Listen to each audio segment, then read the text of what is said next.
Hello, everybody. Welcome to the Way of Solutions. Everybody, hope you are doing very well. And current affairs চর্চা করছি আমরা প্রতিনিয়ত current affairs নিয়ে আসি তোমাদের জন্য। 1 জানুয়ারি তোমাদের একটা ক্লাস দিয়েছিলাম, সেখান থেকে 2 জানুয়ারিও কথা মতো তোমাদের জন্য নিয়ে এসেছি নতুন বছরের নতুন কারেন্ট অ্যাফেয়ার্স। প্রতিদিন ডে ওয়াইজ আমরা কারেন্ট অ্যাফেয়ার্স প্র্যাকটিস করছি এবং সাথে সাথে জেনারেল নলেজ এবং জেনারেল স্টাডিজের উপর থেকে গুরুত্বপূর্ণ কিছু প্রশ্ন উত্তর নিয়ে আমরা এই সেগমেন্টে আলোচনা করি।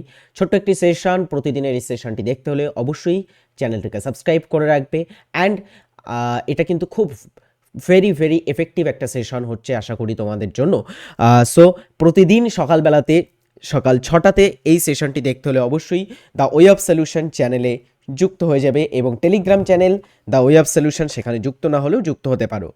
কেপি মেন্স এক্সাম এর জন্য যারা প্রিপারেশন নিতে চাও, বর্তমানে আমাদের TWS একাডেমি যে অ্যাপ আছে সেখানে আমরা একটা ব্যাচ লঞ্চ করেছি। এক্সপিরিয়েন্সড বিভিন্ন এডুকেটর সেখানে তোমাদেরকে পড়াবেন এবং প্র্যাকটিস হবে সেখানে চ্যাপ্টার ওয়াইজ বেসিসে। আমরা কিন্তু জিকে, ম্যাথ, জিআই, ইংলিশ পুরো লেটেস্ট প্যাটার্ন অনুযায়ী আমরা কোশ্চেন অ্যান্সার প্র্যাকটিস করব। সো ফর মোর ইনফরমেশান আমাদের নাম্বারে তোমরা কল করতে পারো।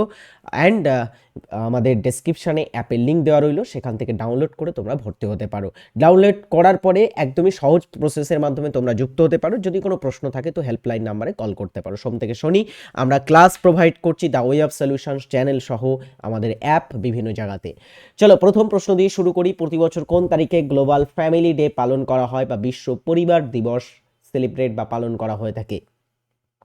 প্রতি বছরেই এই দিবসটা পালন করা হয় বিশ্ব পরিবার দিবস 1 জানুয়ারি। ওকে, এভরি ইয়ার 1 জানুয়ারি মার্কস গ্লোবাল ফ্যামিলি ডে। কোন শিক্ষা প্রতিষ্ঠান সায়েন্টিফিক গবেষণার জন্য এআই চালিত ল্যাব অ্যাসিস্ট্যান্ট আলিলা তৈরি করেছে? আলিলা তৈরি করেছে সম্প্রতিকালে কোন সংস্থা বা কোন শিক্ষা প্রতিষ্ঠানটি? IIT Delhi, IIT Bombay, IIT Kanpur এবং আইআইটি মাদ্রাজ। বিভিন্ন অপশানের ভিতরে আমরা কোনটাকে বেছে নেব? রিসেন্টলি আমরা দেখব আলিলা বলে এই এআই অ্যাসিস্ট্যান্টটা তৈরি করেছে IIT Delhi. Indian institute of technology, IIT Delhi researchers have developed an AI agent, Alila Artificial Intelligent Lab Assistant, এটার ফুল ফর্ম। 2026 সালে জাতিসংঘের জীববৈচিত্র্য সম্মেলন সিবিডি COP17 কোন দেশে অনুষ্ঠিত হবে? সকলে দ্রুত একটা করে ক্লাসে লাইক করে ফেলো, ওকে, এবং অবশ্যই শেয়ার করবে আর আমাদের সোশ্যাল মিডিয়ায় ফলো না করলে ফলো করে নেবে। নেক্সট কোশ্চেন 3 নম্বর আজকের কারেন্ট অ্যাফেয়ার্সে। 2026 সালে জাতিসংঘের জীববৈচিত্র্য সম্মেলন এটা আর্মেনিয়া হোস্ট করতে চলেছে বা আর্মেনিয়া দেশে অনুষ্ঠিত হবে। Armenia the elected host of the 2026 United Nations biodiversity conference. আচ্ছা, নেক্সট কোশ্চেন্স। সম্প্রতি বিশ্বের বৃহত্তম ওপেন এয়ার থিয়েটার হিসাবে পরিচিত ধনুযাত্রা কোন স্থানে পালিত হয়? প্রতি বছরেই প্রায় এই ওপেন এয়ার থিয়েটারটা পালিত হয়ে থাকে, কোন স্থানে পালিত হয়? চলো, এসএসসি, জিডি এবং এমটিএস এর ক্ষেত্রে এই ধরনের কোশ্চেন্স কিন্তু এসে থাকে। লাইক ডব্লিউবিসিএস এক্সামের জন্য খুব ইম্পর্টেন্ট একটা কোশ্চেন্স, বিশ্বের বৃহত্তম ওপেন এয়ার থিয়েটারের নাম কি? ধনুযাত্রা। তো ধনুযাত্রা এটা ওড়িশা রাজ্যে পালিত হয়ে থাকে। And in Odisha the largest open air theatre in the world Dhanuyatra বা Dhanuyatra has inaugurated at Bargarh in Odisha. এটা বারঘার বলে একটা স্থানে সাধারণত হয়ে থাকে। পঞ্চম মুখ্য সচিবদের জাতীয় সম্মেলনের সভাপতিত্ব কে করেন? দুবার হয়ে গেছে, কে করেনটা? রিসেন্টলি অনুষ্ঠিত হয়েছে, সম্প্রতিকালে অনুষ্ঠিত হয়েছে মুখ্য সচিব বা চিফ সেক্রেটারিজদের একটা ন্যাশনাল কনফারেন্স বা জাতীয় সম্মেলন। সেই সম্মেলনে একজন সভাপতিত্ব করেছেন এবং বক্তৃতা দিয়েছেন, তিনি হলেন প্রধানমন্ত্রী নরেন্দ্র মোদী।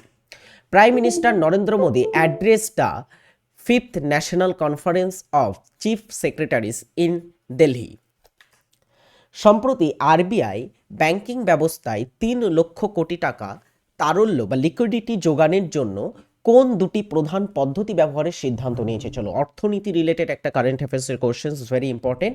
আরবিআই ব্যাংকিং ব্যবস্থায় 3 লক্ষ কোটি টাকা তারল্য যোগানের জন্য কোন দুটি পদ্ধতি ইউজ করছে বা করার সিদ্ধান্ত নিয়েছে?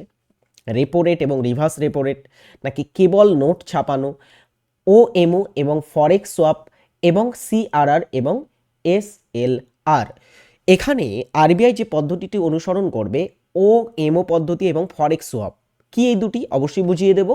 RBI influence 3 trillion rupees liquidity in banking system through OMO এবং ফরেক্স সোয়াপ, যেটা এখানে বলা হয়েছে। এখানে দেখো একটু দুটো মিনিং আমরা একটু বুঝি। প্রথমে আমরা দেখি ওএমও মানে কি। ওএমও মিনস হচ্ছে ওপেন মার্কেট অপারেশন, মানে খোলা মার্কেটে যে অপারেশন, ওপেন মার্কেট অপারেশন এটাকে বলা হয়। ওপেন মার্কেট অপারেশন হলো এমন একটি প্রক্রিয়া যার মাধ্যমে কেন্দ্রীয় ব্যাংক বাণিজ্যিক ব্যাংকগুলোর কাছে সরকারি সিকিউরিটিজ যেমন ট্রেজার বিল বা বন্ড কেনাবেচা করে থাকে ওপেন মার্কেটে। এর মূল উদ্দেশ্য হলো বাজারে টাকার তারল্য বা লিকুইডিটি নিয়ন্ত্রণ করা। আর ফরেক্স সোয়াপ, ফরেক্স সোয়াপটা কি? ফরেন এক্সচেঞ্জ সোয়াপ এটাকে সাধারণত বলা হয়ে থাকে। ফরেক্স সোয়াপ বা বৈদেশিক মুদ্রার অদল বদল, সোয়াপ মিন্স হচ্ছে অদল বদল করা, হলো এমন একটি চুক্তি যেখানে দুটি পক্ষ, সাধারণত কেন্দ্রীয় ব্যাংক এবং বাণিজ্যিক ব্যাংক, নির্দিষ্ট সময়ের জন্য এক কারেন্সি বিনিময়ের জন্য কারেন্সি অদল বদল করে থাকে। এটাকে সাধারণত বলা হয়ে থাকে ফরেক্স সোয়াপ বা ফরেন এক্সচেঞ্জ সোয়াপ। ওকে, এই দুটো জিনিস আমরা দেখছি কিসে হচ্ছে। আমাদের যে কেন্দ্রীয় ব্যাংক লাইক আরবিআই, একটাই কেন্দ্রীয় ব্যাংক আমাদের ভারতের আরবিআই, অ্যান্ড বাকি যে বাণিজ্যিক ব্যাংকগুলো হচ্ছে তাদের মধ্যে কিন্তু এটা হচ্ছে ওএমও, বিশেষ করে ওপেন মার্কেট অপারেশন যেটা আমরা দেখতে পাচ্ছি। চলো পরের প্রশ্ন। প্রশ্ন 7, ভারতীয় নৌবাহিনীর কোন বিখ্যাত সাবমেরিনটি সম্প্রতি 40 বছরের গৌরবময় সেবা শেষে অবসরে গিয়েছে?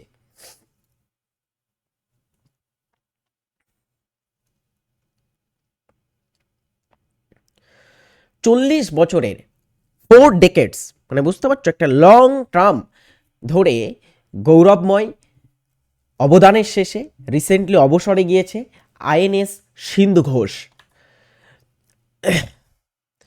INS Sindhu Ghosh, the lead submarine of her class with the Indian Navy, has been decommissioned after 40 years of glorious service to the nation. ভারতে গৌরবময় তার 40 বছরের সার্ভিস দেওয়ার পরে রিসেন্টলি আইএনএস সিন্ধু ঘোষকে অবসরে পাঠানো হয়েছে।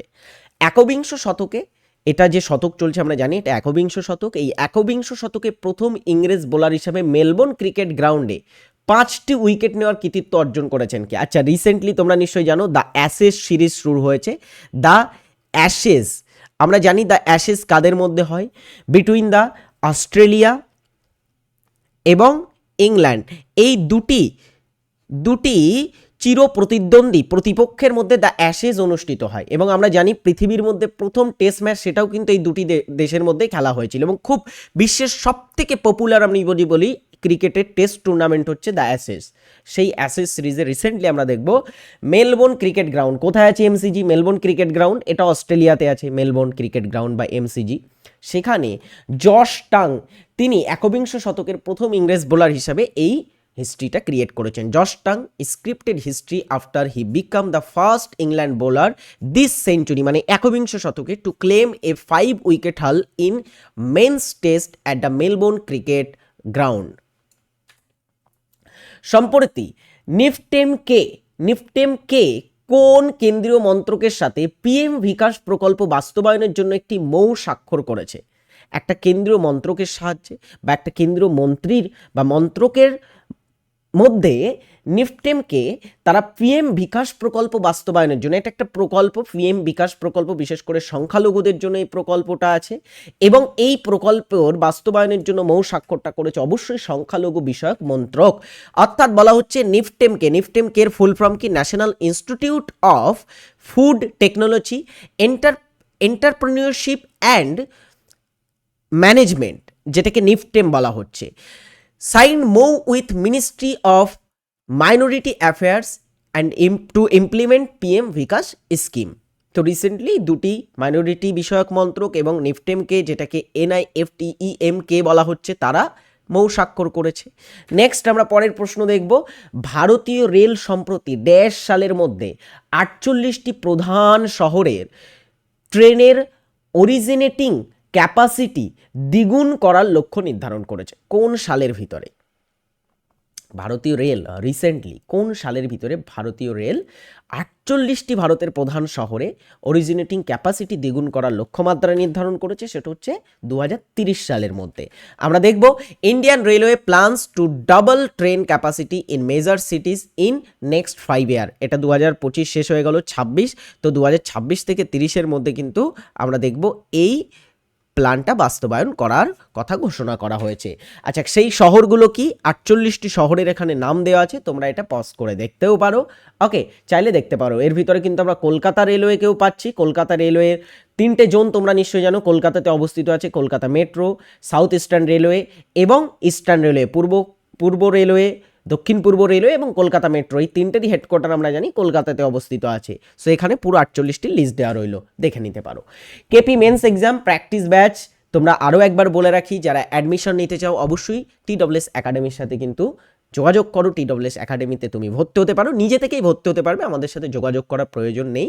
ক্লাসে যোগাযোগ হবে বা ক্লাসে কিন্তু তোমাদের সাথে দেখা হবে। তো অবশ্যই আজই খুব দ্রুত, এখন কিন্তু আমাদের নিউ ইয়ারে সেল চলছে, তো অবশ্যই এর ভিতরে যদি অ্যাডমিশন নাও তো অনেক কিন্তু ছাড় পাবে, বুঝেছো? তো দ্রুত চলে যাও। নেক্সট কোশ্চেন্স, আমরা আজকে জিকে প্রশ্ন উত্তরের সেগমেন্টে কি কি কোশ্চেন্স পাচ্ছি সেটা অবশ্যই দেখব। কি কি কোশ্চেন্স? প্রথম কোশ্চেন্স যেটা বলা হচ্ছে,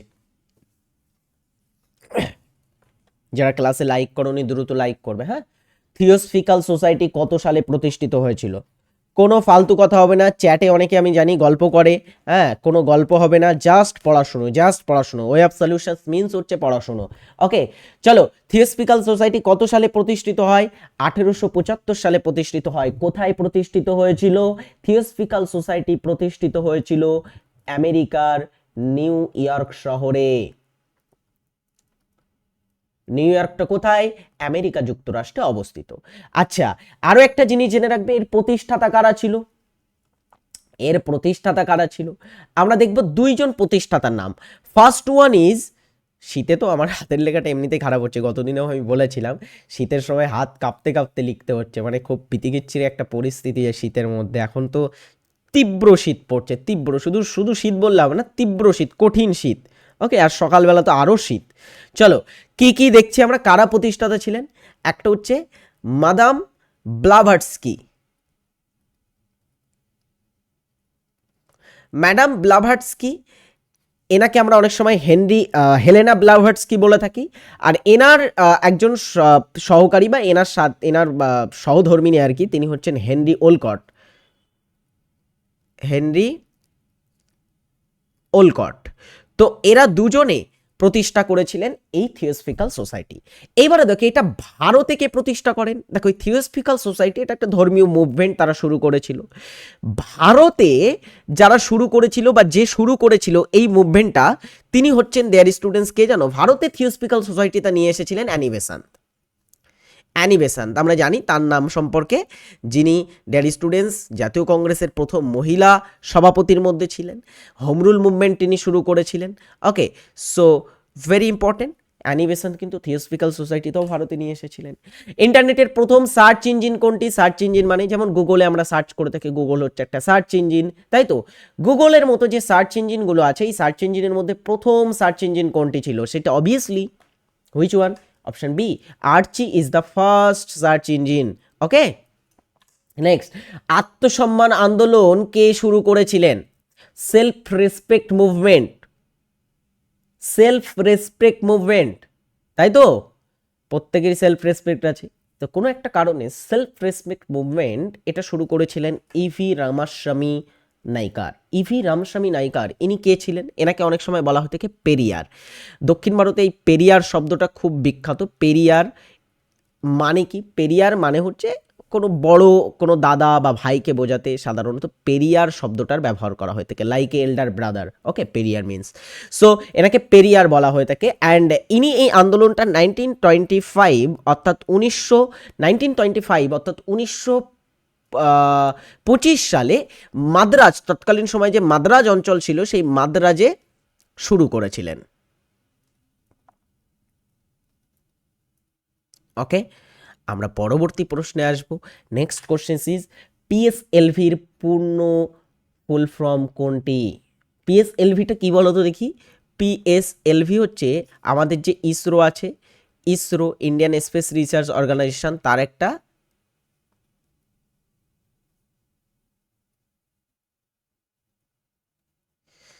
লঞ্চ ভেহিকলস, ঠিক আছে, একটা লঞ্চ ভেহিকল, মানে তারা যে রকেট উৎক্ষেপণ করে থাকে বা বিভিন্ন স্যাটেলাইট যে উৎক্ষেপণ করে থাকে, সেই স্যাটেলাইট উৎক্ষেপণগুলো যে জানে করে করা হয় লাইক এ রকেট, সেটাকেই বলা হচ্ছে লঞ্চ ভেহিকল।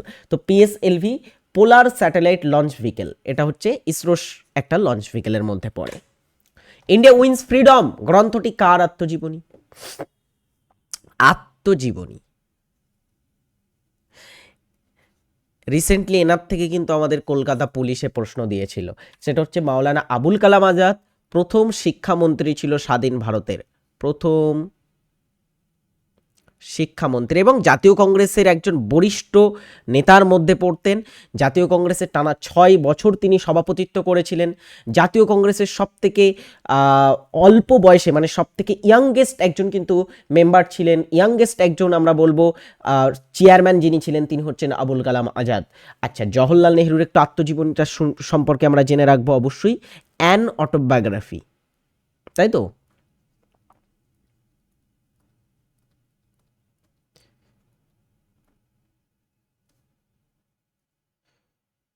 অ্যান অটোবায়োগ্রাফি কার আত্মজীবনী? জওহরলাল নেহরুর আত্মজীবনী। চলো, মহাত্মা গান্ধীর আত্মজীবনীর নাম কি? দ্য স্টোরি অফ, তাই তো, the story of my experiments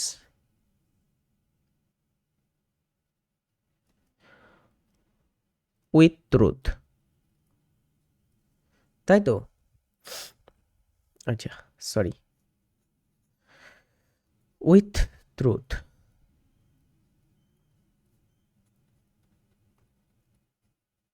চলো, আর ভগৎ সিং এর আত্মজীবনীর নাম কি? ভগৎ সিং এর আত্মজীবনীর নাম হচ্ছে হোয়াই আই অ্যাম,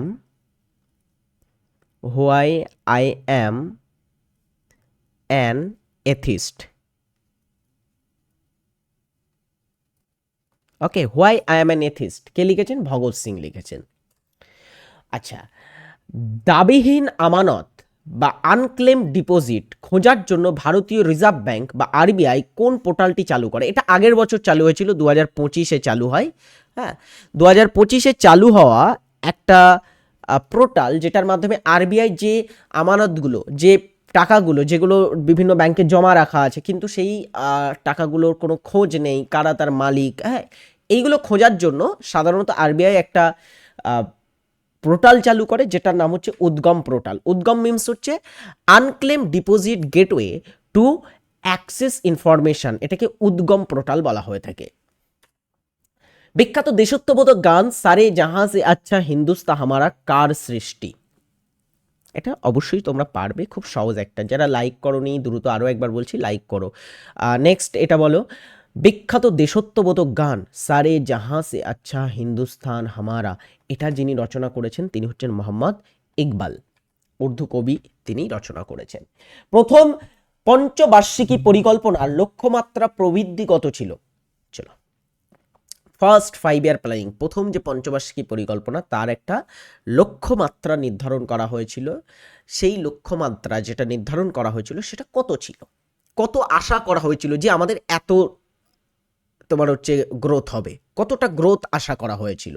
সেটা হচ্ছে 2.1% গ্রোথ আশা করা হয়েছিল। চলো 5 ইয়ার প্ল্যানিংগুলো দেখি। 12টা 5 ইয়ার প্ল্যানিং। প্রথম 5 ইয়ার প্ল্যানিং বিটুইন 1951 অ্যান্ড 1956, 1951 থেকে 56-র মধ্যে টার্গেটেড গ্রোথ ছিল 2.1%, অ্যাকচুয়াল গ্রোথ হয়েছিল 3.6% হচ্ছে অ্যাকচুয়াল গ্রোথ হয়েছিল। অর্থাৎ প্রথম পঞ্চবার্ষিকী পরিকল্পনায় কিন্তু গ্রোথ যা আশা করা হয়েছিল তার থেকে বেশি হয়েছিল।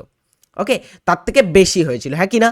আচ্ছা, সেকেন্ড 5 ইয়ার প্ল্যানিং 1956 থেকে 1961, এটাতে গ্রোথ আশা করা হয়েছিল 4.5%, কিন্তু গ্রোথ হয়েছিল 4.3%, মানে একেবারে খুব কম নয়, তবে প্রায় কাছাকাছি। অ্যাকচুয়াল গ্রোথ হয়েছিল, মানে জাস্ট স্যাটিসফাইড। কিন্তু থার্ড 5 ইয়ার প্ল্যানিং, যেটা তৃতীয় পঞ্চবার্ষিকী পরিকল্পনা, এটা অনেকটা যুদ্ধের সাথে আটকে পড়েছিল। তোমরা নিশ্চয়ই জানো ইন্দো পাক যুদ্ধ অ্যান্ড ইন্দো পাকিস্তান যুদ্ধের সাথে এটা আটকে পড়ে।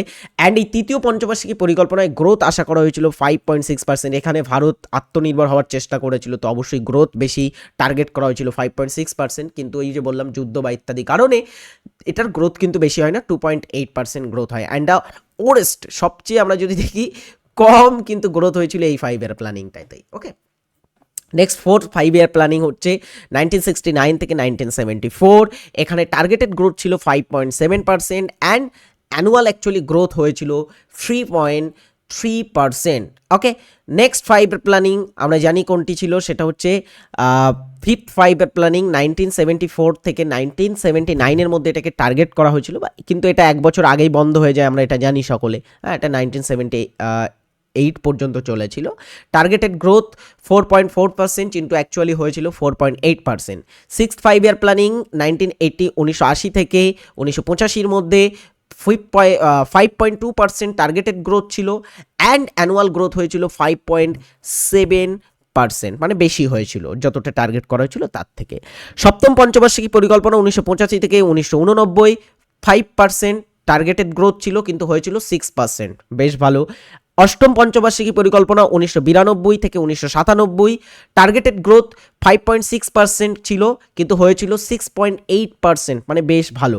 পরেরটা 9th 5 ইয়ার প্ল্যানিং 1997 থেকে 2002, 6.5% টার্গেটেড গ্রোথ, কিন্তু হয়েছিল কত, 5.4%। 10th 5 ইয়ার প্ল্যানিং টার্গেটেড গ্রোথ ছিল কত, এটার গ্রোথ ছিল, টার্গেটেড গ্রোথ ছিল 8%, কিন্তু হয়েছিল 7.6%। 2011 সালে টার্গেটেড 5 ইয়ার প্ল্যানিং, যেটা তোমার আমরা দেখব 5 ইয়ার প্ল্যানিংয়ে টার্গেটেড গ্রোথ যেটা প্রবৃদ্ধি আশা করা হয়েছিল সেটা হচ্ছে 9%, কিন্তু হয়েছিল 8%। তাহলে আমাদের এখান থেকে পড়তে হবে কোনটা, দেখো পড়তে হবে কোনটা আমি একটু বলি। এখান থেকে যেগুলো পড়লে তোমরা কমন পেতে পারো পরীক্ষায়, বিশেষ করে WBCS টাইপের পরীক্ষায় রিলেটেড প্রশ্ন দেয়। প্রথম 5 ইয়ার প্ল্যানিংটা খুব ভালো করে পড়তে হবে, টার্গেটেড গ্রোথ কত ছিল আর হয়েছিল কত, দুটোই পড়তে হবে।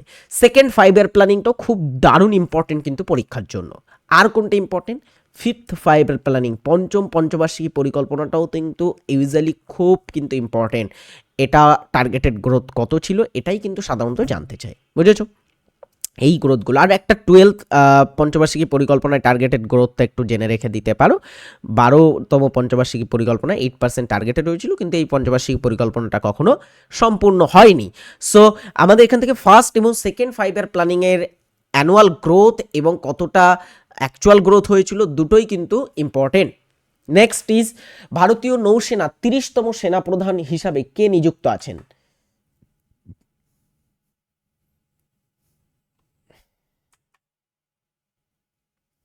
বলো, ভারতীয় সেনাবাহিনী 30তম সেনাপ্রধান, chief of the army staff হচ্ছে উপেন্দ্র দ্বিবেদী, জেনারেল উপেন্দ্র দ্বিবেদী।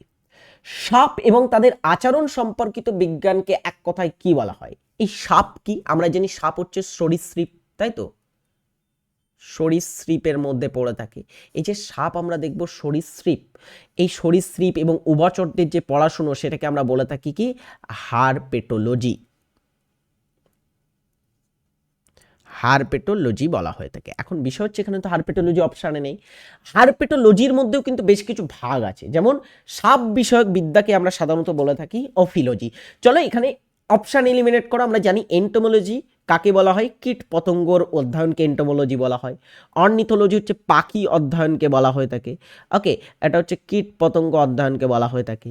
আর পামোলজি হচ্ছে ফল বিষয়ক যে অধ্যয়ন সেটাকে আমরা বলছি পামোলজি। সো এখানে অবভিয়াসলি ওফিওলজি পড়ে থাকে। Ophiology is associate with the snake, study of snake. যাই হোক, স্মৃতি মান্দানা কোন খেলার একজন বিখ্যাত ভারতীয় খেলোয়াড়? স্মৃতি মান্দানা, কমেন্ট করে অবশ্যই জানাবে, এটা তোমাদের একটা বাড়ির কাজ দেওয়া থাকলো। চলো, ভোজতাল এবং আপার লেক, যা আপার লেক নামেও পরিচিত, নিচের কোন রাজ্যে অবস্থিত এটা? ভোজতাল, যেটাকে আমরা অনেক সময় আপার লেক বলে থাকি বা অপার লেক বলে থাকি, এটা কোন রাজ্যে অবস্থিত আছে? এটা অবস্থিত আছে মধ্যপ্রদেশ রাজ্যে। মধ্যপ্রদেশের যে ভোপাল অঞ্চল আছে, ভোপাল, সেখানে এটা অবস্থিত আছে। ভারতের শেষ পঞ্চবার্ষিকী পরিকল্পনা কোনটি ছিল? চলো এই প্রশ্নটা একটু আগে আমরা দেখলাম। ভারতের প্রথম পঞ্চবার্ষিকী পরিকল্পনা 1951 সাল থেকে শুরু হয়েছে। আর ভারতের পঞ্চবার্ষিকী পরিকল্পনা শেষ যদি আমরা দেখি 2015 সাল পর্যন্ত মোটামুটি ছিল। তারপরে নীতি আয়োগ চলে আসার পরে পঞ্চবার্ষিকী পরিকল্পনা আর তারপর থেকে করা হয় না।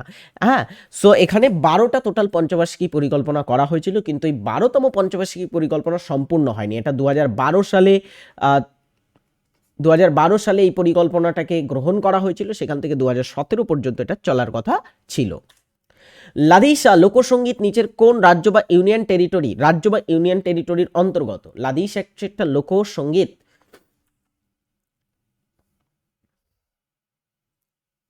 কোন রাজ্য বা কেন্দ্রশাসিত অঞ্চলের? জম্মু কাশ্মীর, বিশেষ করে কাশ্মীরের একটা ফল্ক মিউজিক হচ্ছে আমরা বলবো লাদিশা।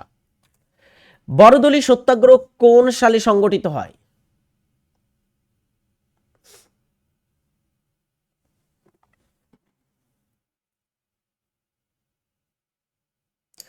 বরদলি সত্যাগ্রহ সংগঠিত হয়েছিল 1928 সালে। WTO এর পূর্বসূরি সংস্থা কোনটি ছিল? World Trade Organisation. World Trade organisation.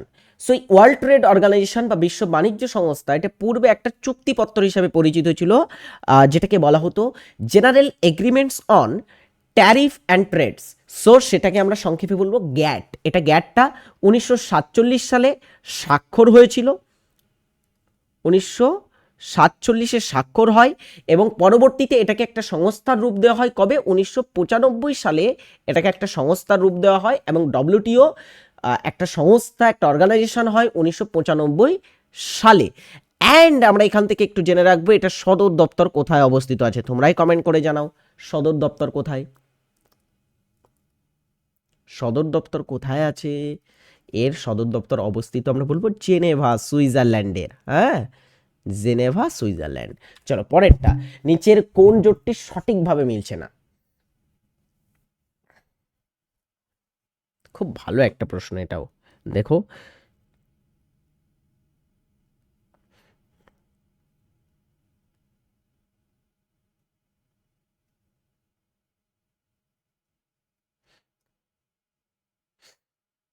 চলো দেখি এখানে কোনটি সঠিকভাবে মিলছে না। সেটা হচ্ছে মিলছে না পিন ভ্যালি ন্যাশনাল পার্ক মিলছে না, কারণ আমরা জানি পিন ভ্যালি ন্যাশনাল পার্ক হচ্ছে হিমাচল প্রদেশে আছে। হিমাচল প্রদেশ রাজ্যে অবস্থিত হচ্ছে পিন ভ্যালি ন্যাশনাল পার্ক। তাহলে ফসিল জাতীয় উদ্যান, ডাইনোসর ফসিল জাতীয় উদ্যান মধ্যপ্রদেশে, বক্সা পশ্চিমবঙ্গে, উপরের কোনোটিই নয়তো হবে না। চলো পরের প্রশ্ন, প্রকৃত শব্দ, হ্যাঁ, প্রাকৃত শব্দ ধম্ম, সেটি প্রাচীন ভারতের নিম্নলিখিত কোন শাসকের সাথে যুক্ত ছিল? ধম্ম, বলো তো দেখি। এই ধম্ম নীতির সাথে কে যুক্ত ছিলেন? ধম্মর সাথে যুক্ত ছিলেন অশোক। অশোকের যে ধর্ম প্রচারণা, সেটাকে বলা হতো অশোকের ধম্ম।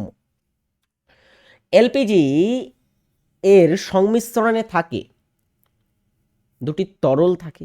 এলপিজির সংমিশ্রণে কি কি থাকে? মিথেন এবং বিউটেন, সরি তরল বলছি, গ্যাস। হ্যাঁ, কোন দুটি গ্যাস থাকে এখানে এলপিজিতে? এলপিজিতে সংমিশ্রণে থাকে প্রোপেন এবং বিউটেন। ফ্ল্যাশ এ নোবেল শীর্ষক বইটির লেখক হলেন কে? Benjamin মার্কোভিটস, Arundhati Roy, Laszlo ক্রাসনাহরকায়। Laszlo ক্রাসনাহরকায় 2025 সালে, হাঙ্গেরিয়ান একজন লেখক, 2025-এ সাহিত্যে নোবেল পুরস্কার পেয়েছেন। সাহিত্যে নোবেল পুরস্কার পায়। ওকে, তো সাহিত্যে নোবেল পুরস্কার পেয়েছে লাসলো ক্রাসনাহরকায়। অ্যান্ড এই বইটা লিখেছেন, ফ্ল্যাশ এ নোবেল, এটা লিখেছেন ডেভিড সাজলে। ডেভিড সাজলে সম্পর্কে একটু জেনে রাখো, এই যে সাজলে, ইনি হচ্ছেন একজন কানাডিয়ান লেখক এবং ডেভিড সাজলে 2025 সালে বুকার পুরস্কার পেয়েছেন।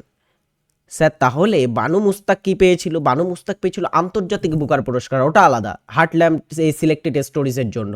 ওকে, কিন্তু ইনি ফ্ল্যাশ এ নোবেলের জন্য বুকার পুরস্কার পেয়েছেন, যেটা ইংরেজি সাহিত্য বা ইংরেজি নোবেল রচনার ক্ষেত্রে দেয়া হয়।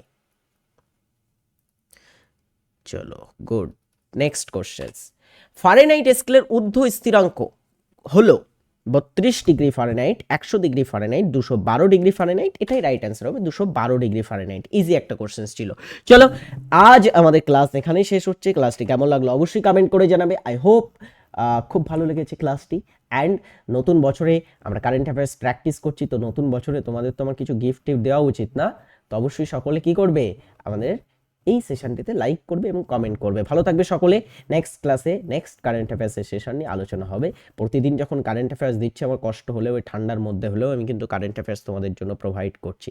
ওকে, একটা কারেন্ট অ্যাফেয়ার্সের ক্লাস তৈরি করতে, একটা কোশ্চেন অ্যান্সারের ক্লাস তৈরি করতে যা সময় লাগে তার থেকে অনেক বেশি লাগে, অনেক বেশি সময় লাগে। কারণ প্রতিদিনের নিউজগুলো খুঁজে খুঁজে বার করা অ্যান্ড ভ্যালিড নিউজ সেগুলোকে ক্রস চেক করা অ্যান্ড প্রচুর প্রচুর খাটনি। অ্যান্ড আলামিন স্যার আমার কাছে এটা পুরোপুরি দিয়ে দিয়েছেন। অ্যান্ড আমি কি করবো এখন, তোমাদের জন্য আমাকে প্রোভাইড করতে হবে, কারণ তোমাদের চিন্তা মাথায় আছে, সেই জন্যই প্রোভাইড করতে হবে। সো তার জন্য প্রোভাইড করছি, আমার যতই কষ্ট হোক আমি প্রোভাইড করব, চেষ্টা করব প্রতিদিন 10টা করে কারেন্ট অ্যাফেয়ার্স। অ্যান্ড প্রতিদিন হয়তো 10টা করে কারেন্ট অ্যাফেয়ার্স পাওয়াও যাবে না, তবে আমি চেষ্টা করবো ইম্পর্টেন্ট কারেন্ট অ্যাফেয়ার্সগুলো করানোর জন্য। এটা ওটা নিউজ কভার না করে অরিজিনাল যেটা পরীক্ষায় আসবে, তোমাদের প্রেশার কম দিয়ে সেগুলো আমরা কভার করব। দরকার হয় কোনো সব মাসে হয়তো আমাদের কারেন্ট অ্যাফেয়ার্স একটু কম হলো, হ্যাঁ 6টা হলো, কোনো দিনে 5টাও হতে পারে, কোনো দিনে 7টাও হতে পারে। যেমন কারেন্ট অ্যাফেয়ার্স যেগুলো ইম্পর্টেন্ট সেগুলো আমরা প্র্যাকটিস করব। বুঝেছো? ভালো থাকবে সকলে, সুস্থ থাকবে। নেক্সট ক্লাসে দেখা হবে। This is Arabul Rahman. এতক্ষণ একটা সেশন নিয়ে তোমাদের সাথে আলোচনা করলাম। Take care, tata, by.